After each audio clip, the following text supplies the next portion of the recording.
السلام علیکم ورحمۃ اللہ وبرکاتہ۔ تو آج کی کہانی کا عنوان ہے میری ماں میری جنت۔ ہمیں اماں جی اس وقت زہر لگتی تھی جب سردیوں میں زبردستی ہمارا سر دھوتی۔ لکس، کیپری، ریکسونا کس نے دیکھے تھے؟ کھجور مار کا صابن سے کپڑے بھی دھلتے تھے اور سر بھی۔ آنکھوں میں صابن کاٹنے کی طرح چبھتا اور کان اماں کی ڈانٹ سے لال ہو جاتے۔ ہماری ذرا سی شرارت پر اماں آگ بگولا ہو جاتی اور کپڑے دھونے والا ڈنڈا اٹھا لیتی، جسے ہم ڈمنی کہتے تھے، لیکن مارا کبھی نہیں۔ کبھی عین وقت پر دادی جان نے بچا لیا، کبھی بابا نے، اور کبھی ہم بھی بھاگ لیے۔ گاؤں کی رونقوں سے دور عین فصلوں کے بیچ ہمارا ڈیرا تھا۔ ڈیرے سے پگڈنڈی پکڑ کر گاؤں جانا اماں کا سب سے بڑا شاپنگ ٹور ہوا کرتا تھا۔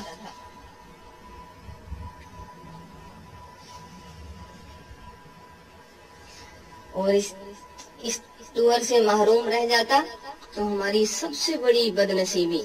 اگر کبھی اماں اکیلے گاؤں چلی جاتی تو واپسی پر ہمارے لیے مرنڈے سے بہلانے کی کوشش کرتی۔ ہم پہلے تو ننھے ہاتھوں سے اماں جی کو مارتے، ان کا دوپٹہ کھینچتے، پھر ان کی گود میں سر رکھ کر منہ پھاڑ پھاڑ کر روتے۔ کبھی اماں گاؤں ساتھ لے جاتی تو ہم اچھلتے کودتے خوشی خوشی ان کے پیچھے بھاگتے۔ شام گئے جب گاؤں سے واپسی ہوتی تو ہم بہت روتے۔ ہمیں گاؤں اچھا لگتا تھا، ماں ہم گاؤں میں کب رہیں گے؟ میرے سوال پر اماں ویسے ہی گھسا پیٹا جواب دیتی، جب تو بڑا ہو جائے گا، نوکری کرے گا، بہت سے پیسے آئیں گے، تیری شادی ہوگی، وغیرہ وغیرہ۔ یوں ہم ماں بیٹا باتیں کرتے کرتے تاریخ ڈیرے پر آ پہنچتے۔ مجھے یاد ہے گاؤں میں بابا مظفر کے ہاں شادی کا جشن تھا۔ وہاں جلنے بجھنے والی بتیاں بھی لگی تھیں اور پٹاخے بھی پھوٹ رہے تھے۔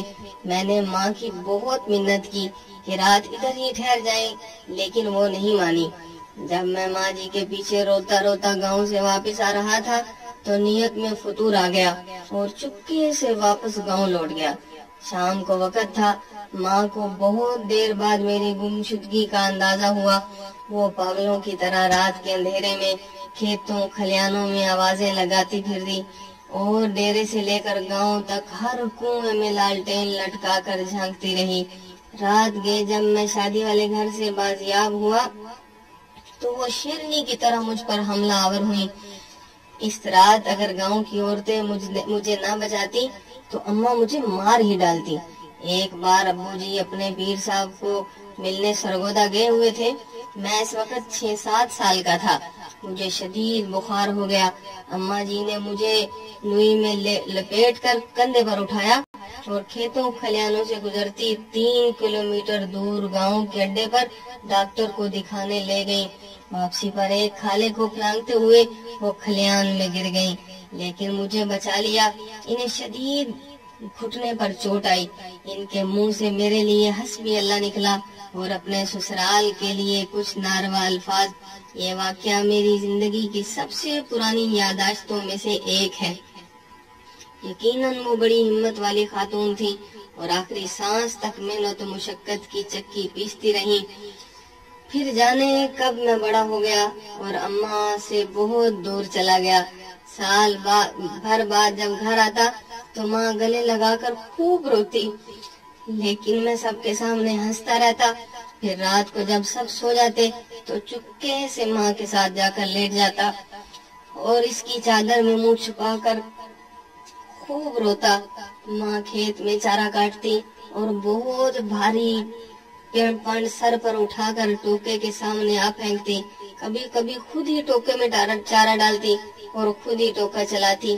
جب میں گھر ہوتا تو مقدور بھائی ان کا ہاتھ بٹاتا۔ جب میں ٹوکا چلاتے چلاتے تھک جاتا تو وہ سرگوشی میں پوچھتی، بات کروں تمہاری فلاں گھر میں؟ وہ جانتی تھی کہ میں پیدائشی عاشق ہوں اور ایسی باتوں سے میری بیٹری فل چارج ہو جاتی ہے۔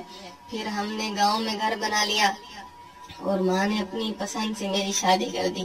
میں فیملی کو لے کر شہر چلا آیا اور ماں نے گاؤں میں اپنی الگ دنیا بسا لی۔ وہ میرے پہلے بیٹے کی پیدائش پر شہر بھی آئی۔ میں نے انہیں سمندر کی سیر بھی کرائی۔ کلفٹن کے ساحل پر چائے پیتے ہوئے انہوں نے کہا، اس سمندر سے تو ہمارے ڈیرے کا چھپڑ زیادہ خوبصورت لگتا ہے۔ ماں بیمار ہوئی تو میں چھٹی پر ہی تھا۔ انہی کے دن تک باس کو پان کھلا کر سمجھتا رہا کہ معمولی پیٹ کا درد ہے، جلد افاقہ ہو جائے گا۔ پھر درد بڑھا تو شہر کے بڑے اسپتال لے گیا، جہاں ڈاکٹر نے بتایا کہ جگر کا کینسر آخری سٹیج پر ہے۔ خون کی فوری ضرورت محسوس ہوئی تو میں خود بلڈ بینک بیڈ پر جا لیٹا۔ ماں کو پتا چلا تو اس نے دکھ سے دیکھ کر اتنا کہا، کیوں دیا خون؟ خرید لاتا کہیں سے، پاگل کہیں کا۔ میں بمشکل اتنا کہہ سکا، اماں خون کی چند بوندوں سے تو قرض بھی ادا نہیں ہو سکتا۔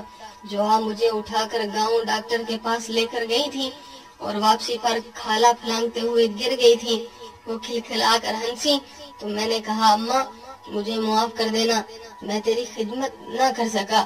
میرا خیال ہے کہ میں نے شاید ہی اپنی ماں کی خدمت کی ہوگی، وقت ہی نہیں ملا، لیکن وہ فراخ دل تھی۔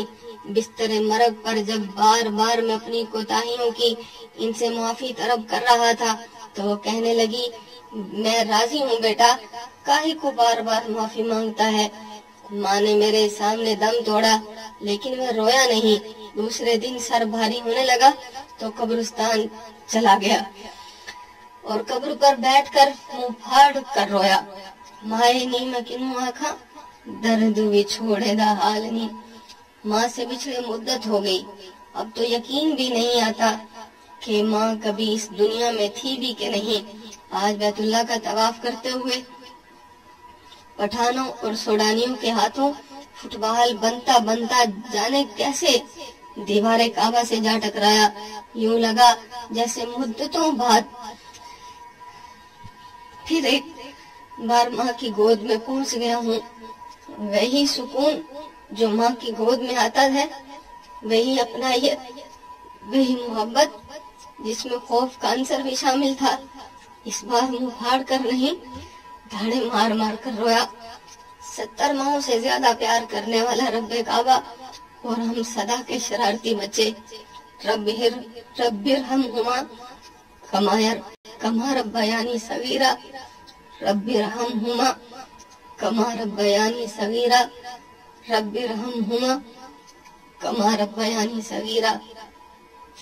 یہ تھی آج کی ہماری کہانی۔ اللہ جن کی مائیں ہیں اللہ انہیں سلامت رکھے، اور جن کی مائیں دنیا سے پردہ کر گئی ہیں اللہ ان کی مغفرت فرمائے اور اولاد کو صبر عطا فرمائے۔ اسلام زندہ